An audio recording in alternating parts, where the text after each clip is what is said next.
I met Yasmin at a time in my life when the predictable flow of family gatherings, obligations, and traditions felt more routine than significant. My family had always been close, maybe too close, and their expectations weren't something anyone could easily dodge. But Yasmin was different from anyone I'd ever introduced to my family. She was bold in her opinions, unafraid to speak her mind, and had a way of looking at things with a quiet resolve that drew me in from our first conversation. But our relationship was far from simple. Yasmin came from a family background that couldn't be more different from mine. She was raised Muslim, and though not overtly religious, she held onto certain practices and values that were important to her. In contrast, my family was Catholic, conservative, and rooted in old traditions that they seemed to think defined them as much as the air they breathed. I knew introducing Yasmin would be challenging, especially since my parents were always so deeply involved in every aspect of my life. The initial meetings were tough. My mother, while polite, was visibly uncomfortable with Yasmin's unfamiliar cultural cues. My father, usually a warm presence at family dinners, was subdued and reticent, often choosing to ask questions that bordered on judgmental rather than curious. Rachel, my niece, was the only one who seemed to embrace Yasmin with a child's open-hearted acceptance. Maybe because she was young and loved learning about different things, Rachel would ask Yasmin about her family, her childhood, even her favorite foods, and Yasmin answered each question with a patience and warmth that, in some ways, endeared her to me even more. But beneath the surface, the strain was starting to show. Small things began to add up. The hushed whispers between my parents after dinner, the sighs from my mother whenever Yasmin left the room, and the way my father would avoid asking her directly about anything significant, speaking about her as though she wasn't right beside him. Yasmin felt it too. I could tell she was trying to brush it off, to make herself believe that they'd come around. But I knew her well enough to recognize the fatigue in her eyes, the way her shoulders slumped slightly as we left family dinners. It hurt me to see her like that, and I could feel a subtle anger growing within me, wondering why my parents couldn't simply see the incredible person I'd chosen to share my life with. Then one evening, everything shifted. We were at my parents' house for a small gathering. Yasmin had brought a dish she'd cooked, a traditional recipe her grandmother had taught her. She was excited, and I was proud of her effort to try to bring a part of herself into the family fold. But as we sat down to eat, I noticed my mother exchanging a glance with my father, an expression that barely concealed her disapproval. Yasmin noticed it too, and I could feel the tension between them, a silent battle playing out over a dinner table. Things took a sharp turn when my mother, unable to contain herself, remarked, "It's interesting. I suppose some people prefer more robust flavors." Yasmin's face fell, and I could see the hurt flash across her eyes. She excused herself, and when she didn't come back, I went to find her standing by the back door, her hands clenched around the railing. That night, we had our first major fight. Yasmin accused me of not standing up for her, and I was caught off guard by the intensity of her feelings. I tried to explain that my mother's comments weren't meant to be hurtful, that she was simply unaccustomed to something different.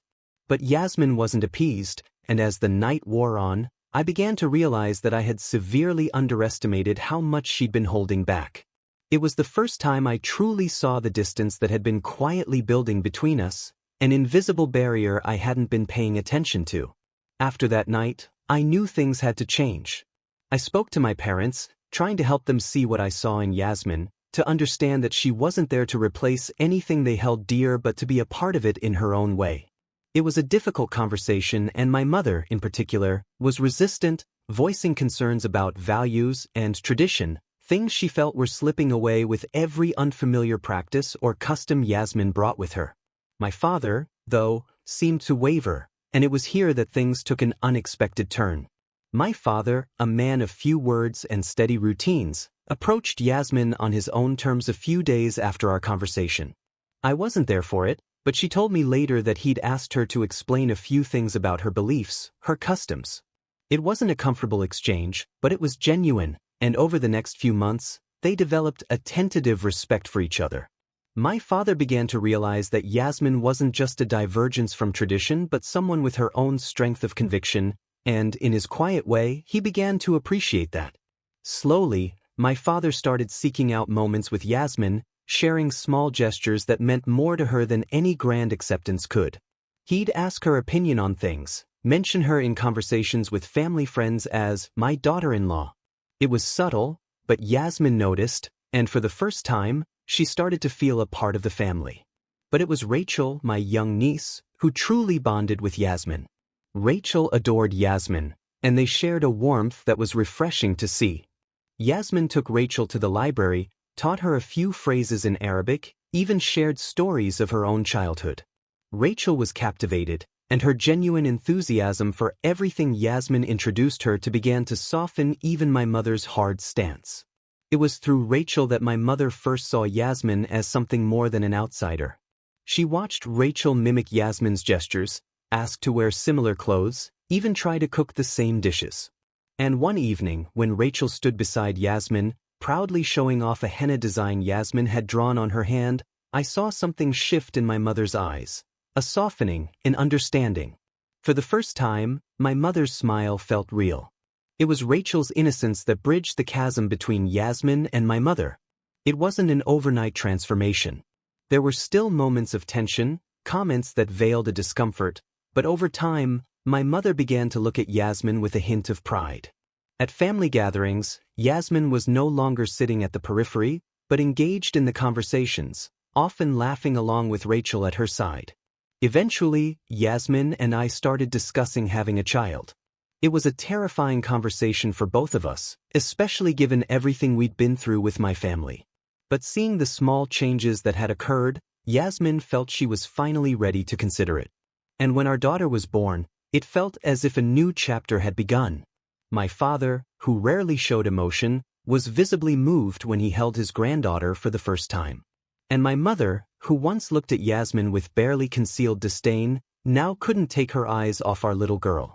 Watching Yasmin hold our daughter, her face radiant with love and pride, I knew that all the struggles, all the tension, had been worth it. Yasmin had not only become part of my family but had changed it in ways I never thought possible. And through it all, Yasmin and Rachel's bond remained unbreakable. Rachel often came over to our house, helping Yasmin with our daughter, spending hours sharing stories and memories. She was more than an aunt to our daughter, she was a bridge between two worlds, two cultures that had once seemed so far apart. Looking back on everything, I realized that Yasmin hadn't just entered my life, she'd transformed it, filling it with a depth and richness I hadn't known was possible.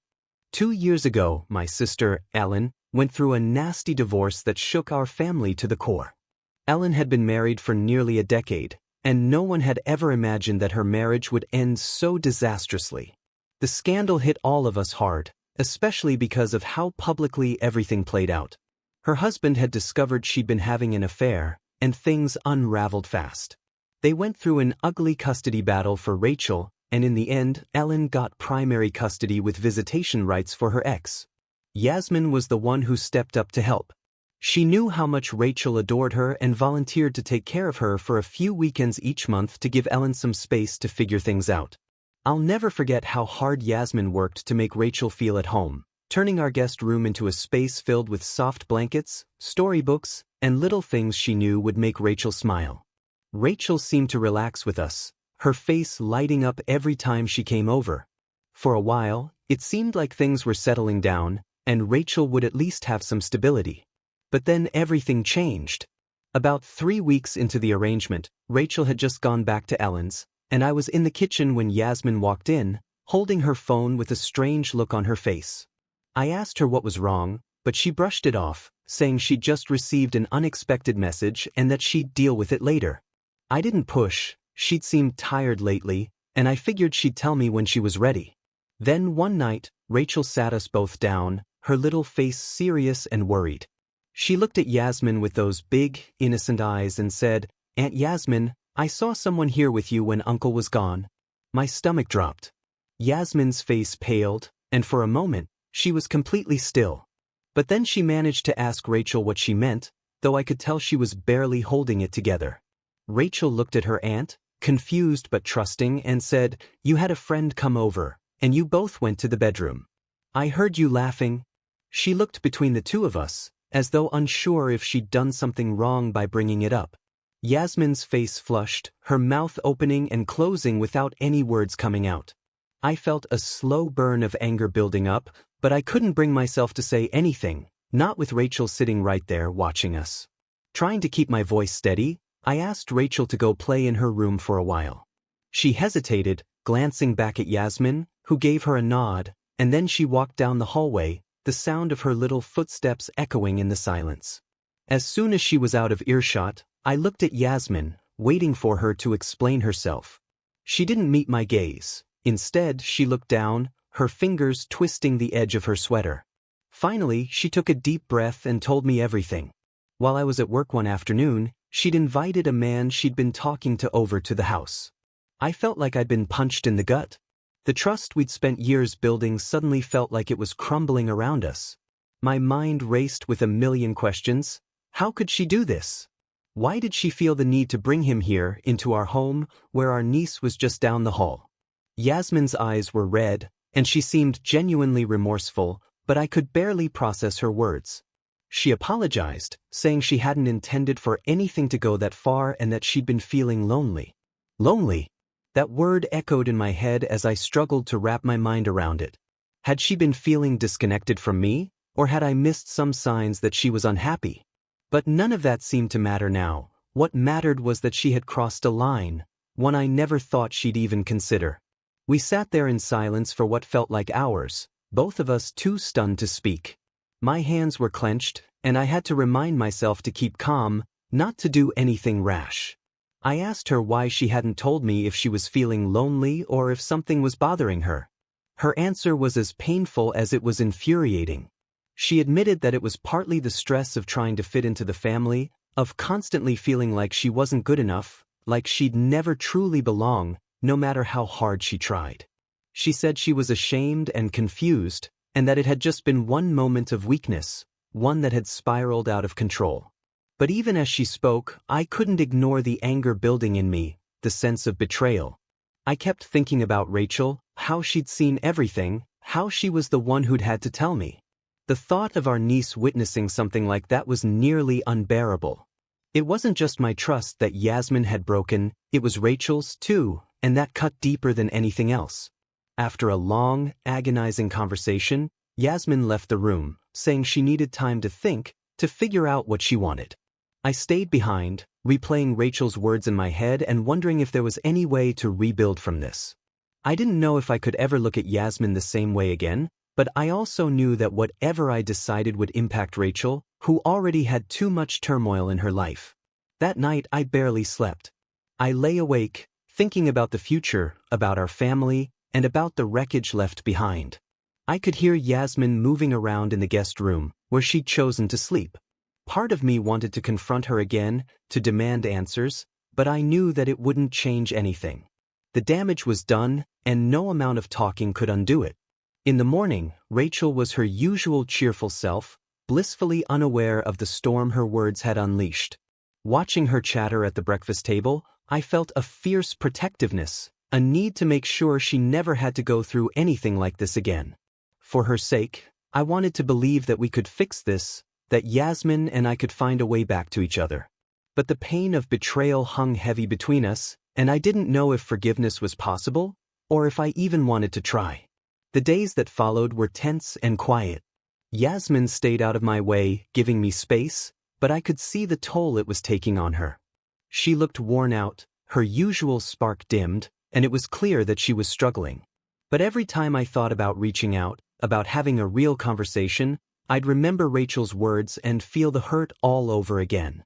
In the end, I was left wondering if things could ever go back to the way they were, or if the fragile peace we'd found as a family was shattered for good. My mother had been unwell for a few days. She was an older woman, and although she tried to be strong and independent, her recent illness had really knocked her down. We were all concerned, especially since her condition seemed to be getting worse by the day. Yasmin offered to step in and help out by looking after Rachel. She suggested taking Rachel to the park for a couple of hours to give my mom a chance to rest without any distractions. I appreciated her willingness to help, especially since my mother and Yasmin had struggled to fully get along over the years. Yasmin seemed genuinely concerned, and it felt like an opportunity for her to do something positive amidst all the tension from recent events. I didn't think twice when she left with Rachel, trusting that Yasmin would keep a close eye on her and make sure she had a good time at the park. The relief on my mom's face when they left the house told me I'd made the right call. She really needed this quiet time to recover. About an hour later, I was helping my mom settle down in bed when my phone rang. It was Yasmin, but I could barely understand her through the frantic tone in her voice. I caught only a few words: hospital, allergy, emergency. My heart raced as I tried to make sense of what she was saying. The next few seconds were a blur. I quickly grabbed my car keys and rushed out, speeding towards the hospital where Yasmin had said they were. When I arrived, Yasmin was waiting outside the emergency room, looking pale and shaken. She rushed toward me, her hands trembling as she tried to explain what had happened. "I didn't know, I swear," she stammered. "I gave him a sandwich. I didn't know he was allergic." My stomach dropped as her words registered. Rachel's peanut allergy was no secret in the family. It was something we were all careful about, and I couldn't believe that Yasmin, of all people, wouldn't have known. She'd been around us for years, and there were so many times we'd all talked about Rachel's severe allergy. It felt impossible that she could have forgotten something so critical. Still, I tried to keep my composure, fighting back the rising anger and confusion. "Are you saying you gave him a peanut butter sandwich?" asked my voice tight. Yasmin nodded, her face etched with a combination of fear and guilt. I'm sorry. I didn't think it would be a big deal." The words echoed in my head, and I felt something snap inside me. Didn't think it would be a big deal? I couldn't contain the anger anymore. "Yasmin, he could have died. You know how severe his allergy is. We've talked about this so many times. How could you just forget?" She started to say something, but I couldn't hear her anymore. All I could think about was Rachel lying in that hospital bed, struggling to breathe because of something that should have never happened. The guilt that weighed on me was almost unbearable. I had trusted Yasmin to take care of him, to protect him, and now we were here, watching the doctors fight to stabilize him. Eventually, the doctor came out, his face grave but reassuring. Rachel's reaction had been severe, but thankfully, they'd managed to stabilize him in time. He was groggy and weak, but he was out of immediate danger. The relief was overwhelming, yet it was laced with a heavy anger I couldn't shake. Yasmin's face was still pale as she listened to the doctor's words, but I couldn't bring myself to comfort her. I kept thinking back to every time we discussed Rachel's allergy, the times Yasmin had seen how cautious we were with every meal. There was no excuse for what she'd done. After the doctor left, Yasmin tried to explain herself again, her voice desperate. "I swear, I didn't mean for any of this to happen. I don't know how I could have been so careless. I was distracted and I don't know. I'm sorry." But her apology didn't reach me. All I could feel was betrayal. This wasn't just some minor mistake, it was Rachel's life that had been put in danger. She'd nearly lost everything over what Yasmin dismissed as carelessness.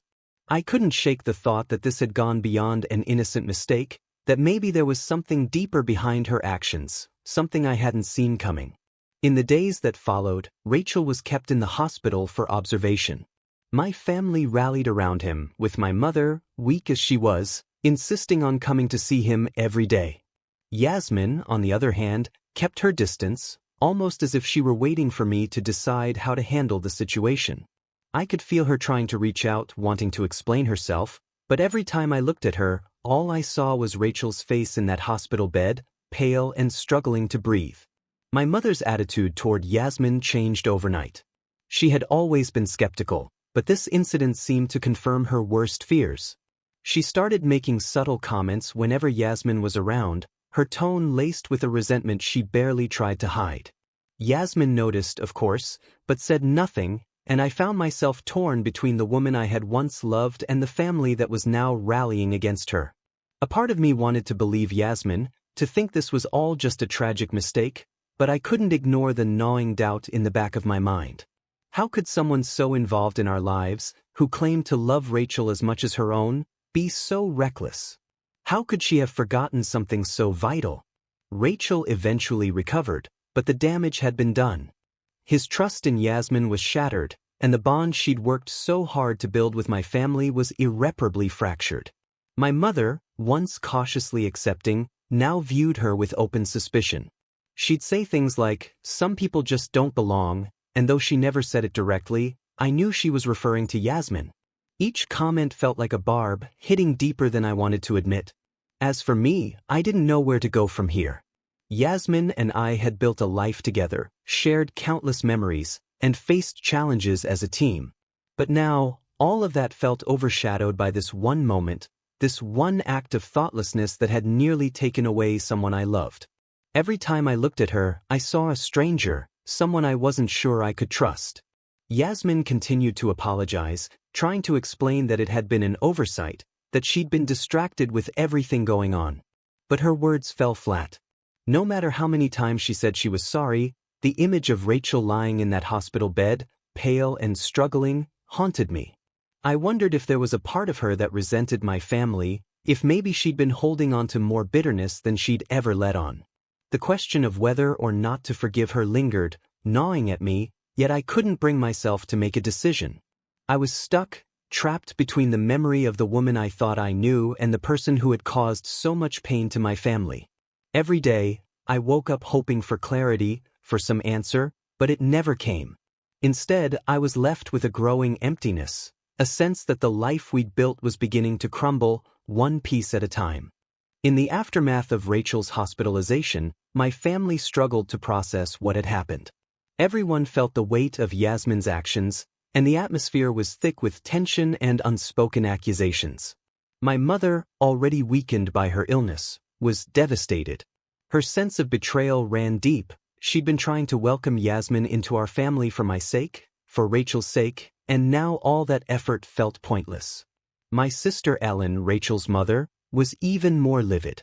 To her, Yasmin's carelessness had crossed a line, putting her daughter's life in danger. And if I'm honest, I couldn't blame her. Ellen confronted Yasmin a few days later. She came over to our house, her expression steely and determined, ready to finally hear Yasmin explain herself. I remember sitting beside Ellen, anxious but hoping that maybe, just maybe, Yasmin would show some real remorse, some understanding of the pain she'd caused. But instead, Yasmin seemed defensive, as if the whole incident had been overblown. I said I was sorry, she said, her tone almost irritated. I didn't do it on purpose. It was a mistake. Can't we just move on? Ellen's eyes widened and my stomach dropped. It wasn't just what Yasmin said, but the cold, dismissive way she said it that stung. Ellen stared at her, clearly struggling to hold back her anger, and then asked, "You put my daughter in the hospital, Yasmin. How can you just brush this off as if it was nothing?" But Yasmin only shrugged, mumbling something about how everyone was overreacting, that it was just one little slip-up. That phrase, "one little slip-up," echoed painfully in the room. There was nothing little about it to Ellen, to my mother, or to me. Seeing Yasmin's utter lack of guilt or responsibility left us all reeling. I'd never seen my family look so hurt, so blindsided by someone they had trusted. And as I sat there, trying to wrap my mind around her response, I realized that whatever love or understanding we'd built between us was hanging by a thread.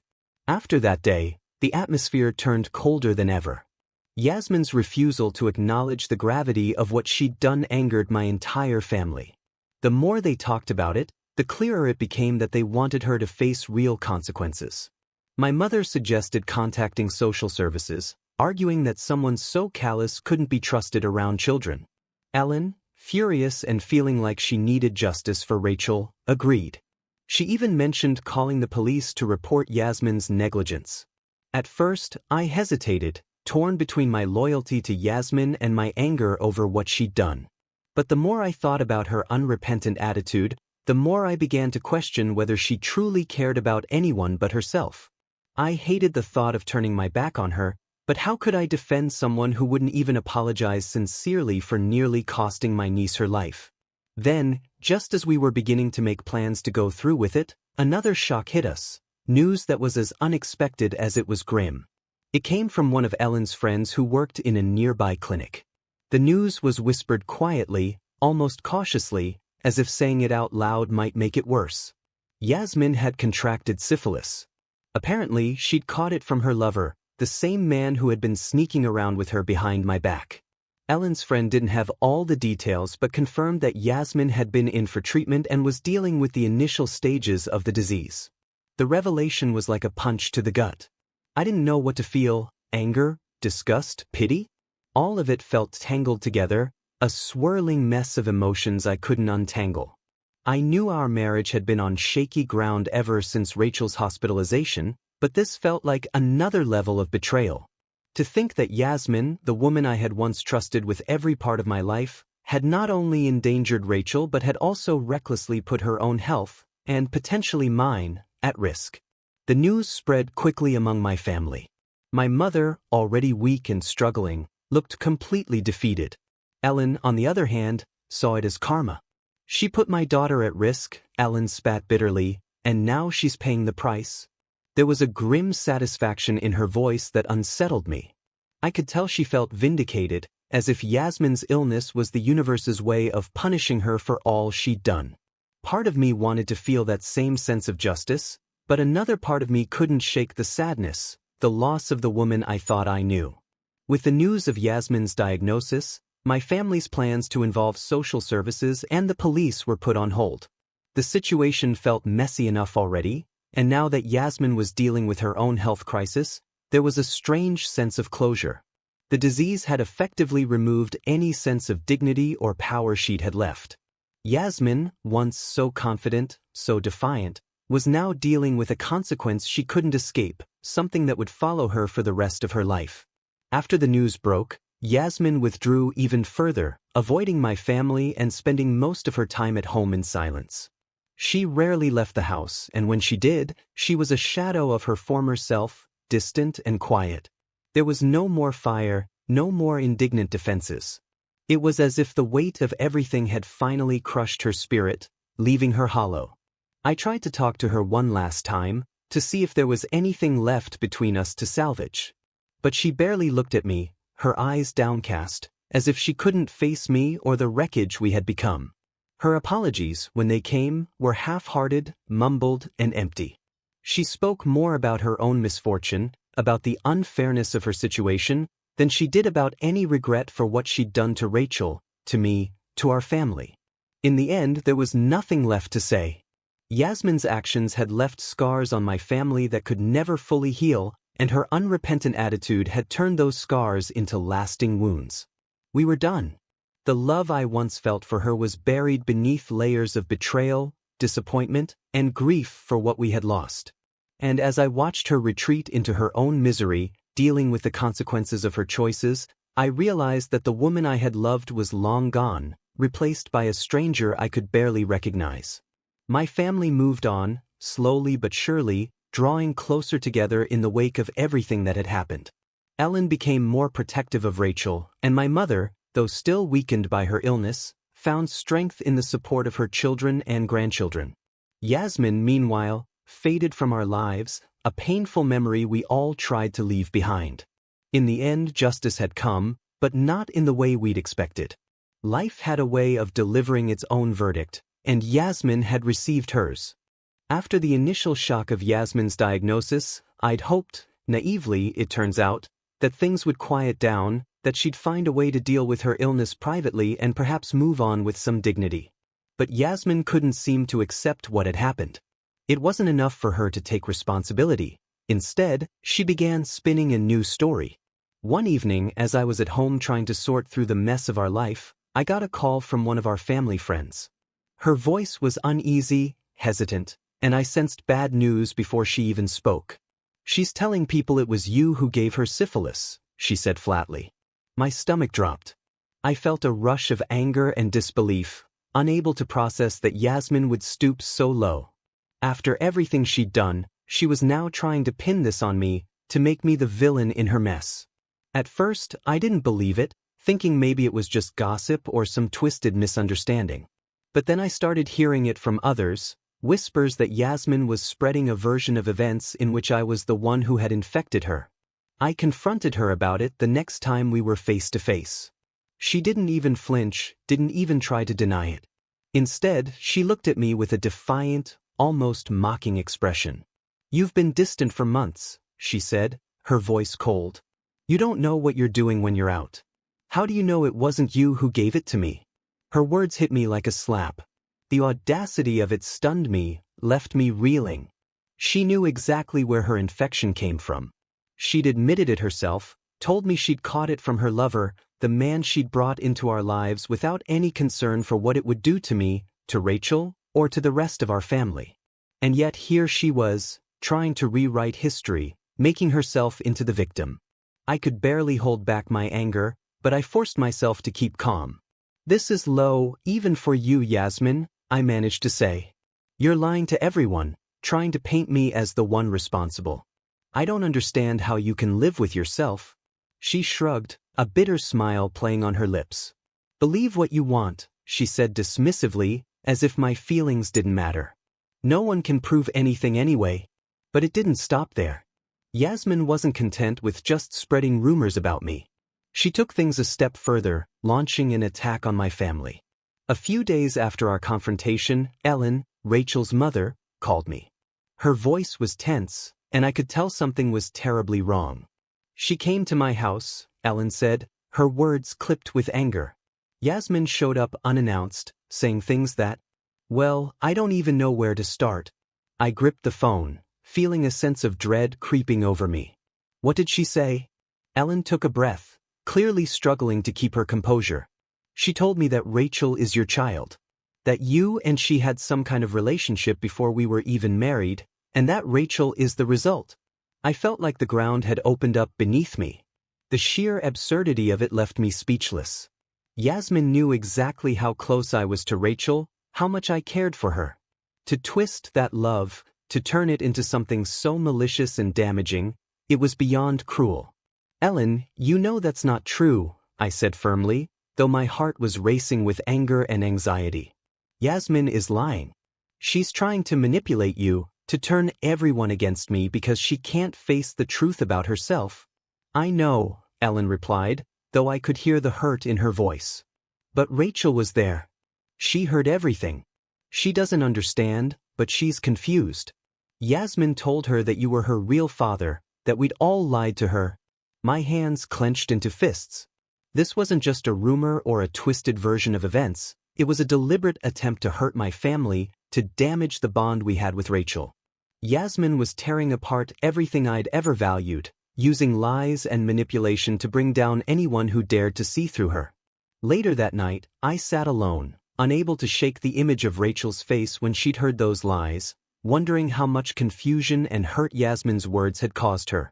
She was too young to understand what was happening, but I knew the seeds of doubt had been planted, that the innocence she once had in our family's love had been fractured. And it was all because Yasmin couldn't accept the reality she'd brought upon herself. In the days that followed, the lies spread further. Family members called, friends sent messages, some asking if any of it was true, others voicing disbelief that anyone could invent such vile fabrications. It was humiliating, infuriating, and exhausting. My once quiet life had turned into a whirlwind of damage control, trying to explain to people that Yasmin's story was nothing but a desperate attempt to save face. Meanwhile, Yasmin continued her twisted campaign, undeterred by the wreckage she was leaving behind. I would catch glimpses of her around town, looking disheveled and withdrawn, but her expression was always one of defiance, as if she still believed she was justified in her actions. She'd become almost unrecognizable to me, a stranger wearing the face of the woman I once loved. I tried to shield Rachel as best I could, explaining to her in gentle terms that Yasmin was confused and angry, that none of what she said was true. But Rachel was old enough to sense that something was terribly wrong. She would look at me with wide, uncertain eyes, clearly wanting to ask questions she didn't know how to articulate. And every time I saw that look, it felt like another blow, another reminder of how deeply Yasmin had hurt us all. As the days went on, I became determined to stop Yasmin's lies from spreading any further. I couldn't control her actions, but I could control how I responded. I reached out to the people closest to me, explaining the truth as plainly as I could, telling them the whole story, the affair, the lies, the illness, everything. I laid bare all the ugly details, hoping that honesty would at least put an end to her campaign of deceit. It wasn't easy, and it was humiliating to admit how badly things had gone wrong. But I had no choice. If I didn't speak up, Yasmin's lies would become the only story people remembered. My family, thankfully, stood by me. My mother, still fragile but resolute, assured me that she knew who I was, that she trusted me no matter what Yasmin tried to claim. Ellen, though hurt and shaken, put her full support behind me, telling anyone who asked that Yasmin's story was nothing but a desperate lie. Yasmin's influence began to fade as more people heard the truth.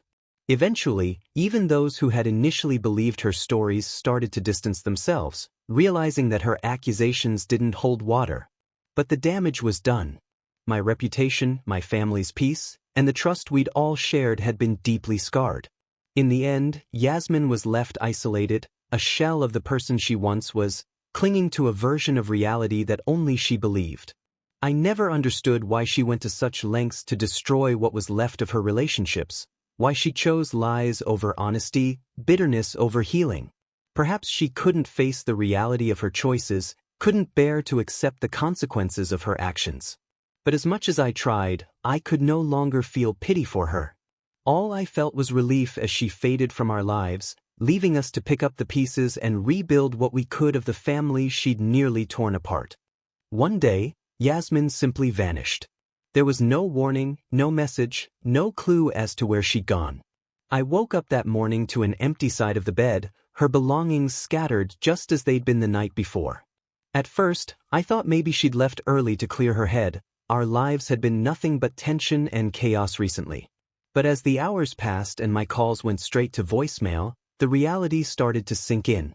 Yasmin was gone. My first thought was that she'd just decided to leave, to run away from everything. Given how ugly things had gotten between us, I wouldn't have been surprised. She was facing a mountain of shame, anger from my family, and a complete collapse of her reputation. I imagined her escaping, going somewhere new to start over. Part of me even felt relieved. Maybe it was finally over. Maybe we'd never have to deal with her lies and manipulation again. But then a week passed, and there was still no sign of her. No one had seen her, no friends had heard from her, and she hadn't taken any of her things. The uneasy feeling that had been gnawing at me turned into a cold dread. My family was equally tense, though they tried not to talk about it around Rachel or Ellen. Everyone seemed to think the same thing. Maybe Yasmin had run off to be with her lover, escaping from the tangled mess she'd created here. And if that was the case, then good riddance. Then, one morning, everything changed. I was having breakfast when Ellen burst into the room, a newspaper in her hand, her face pale. She threw it on the table in front of me, pointing to an article on the front page. It was about a man's body found in a rundown apartment complex on the edge of town. The article identified him by name, and I recognized it immediately. It was Yasmin's lover. The details were sparse, but it was clear that he hadn't just died. He'd been murdered brutally. The police hadn't released many details, but they mentioned it had been a violent crime, the kind of thing that doesn't happen by accident. My stomach twisted as I read the article. Yasmin's lover had been killed. And she was gone, nowhere to be found. Ellen looked at me, her voice trembling. "You don't think," she couldn't finish the sentence, but I knew exactly what she meant. A chilling thought crept into my mind. What if Yasmin had been involved? The timing was too strange to ignore. Her disappearance, his death. It all lined up too perfectly. Without thinking twice, we drove to the police station. I explained to the officers everything I knew, from the affair to the disease she'd contracted, and how her lover had been the one who infected her. I told them about her lies, her anger, and the way she'd been trying to ruin my life and my family. I shared every detail I could, desperate to get to the bottom of it. If Yasmin was involved, I wanted to know. The detectives listened intently, taking notes and asking questions. They assured us they'd look into it and search for any connection between Yasmin's disappearance and her lover's murder. But as days turned into weeks, the investigation stalled. No new leads, no sightings of her, nothing. It was as if Yasmin had vanished into thin air, leaving behind nothing but the chaos she'd created. The silence surrounding her disappearance was maddening. Every day I checked the news, hoping for some update, some clue. The detectives called once in a while to ask more questions, but they had nothing solid. I could feel the mystery eating away at me, the constant wondering if she was out there somewhere, hiding, or if she'd met the same fate as her lover. In quiet moments, I couldn't help but replay everything that had happened, looking for some sign, some moment where I could have seen this coming. I thought about how far she'd spiraled, how she'd gone from a woman I loved to someone I could barely recognize, wrapped in lies, deceit, and betrayal. Had she truly been capable of murder? The Yasmin I'd once known seemed a world away from the woman who'd vanished, leaving death and destruction in her wake. My family tried to move on, but the shadow of Yasmin's disappearance hung over us. Every time we gathered, there was a silent tension, an unspoken question of what had really happened to her. My mother, already frail from her illness, seemed to age faster, the worry and stress taking its toll. Ellen kept a close watch on Rachel, shielding her from the lingering effects of Yasmin's absence, hoping that in time, the girl would forget the chaos her aunt had left behind. Months went by, and eventually, the world moved on. The police stopped calling, and the articles faded from the newspapers. Yasmin became a ghost, a name whispered in moments of caution, a warning of what happens when lies spiral out of control. I tried to focus on rebuilding my life, repairing the damage she'd caused, but the questions never fully left me. In quiet moments, I would wonder if she was still out there, watching, plotting, or simply hiding. Or if perhaps she'd met her end somewhere in the dark places she'd chosen to hide in. The uncertainty gnawed at me, leaving a mark that I knew would never fully heal. She was gone, her lover dead, and yet somehow, Yasmin's presence lingered, a haunting reminder of a love that had turned into a nightmare. All we could do was go on, step by step, with the knowledge that Yasmin's story was one we might never truly understand, a mystery that would haunt us long after the world had forgotten her name.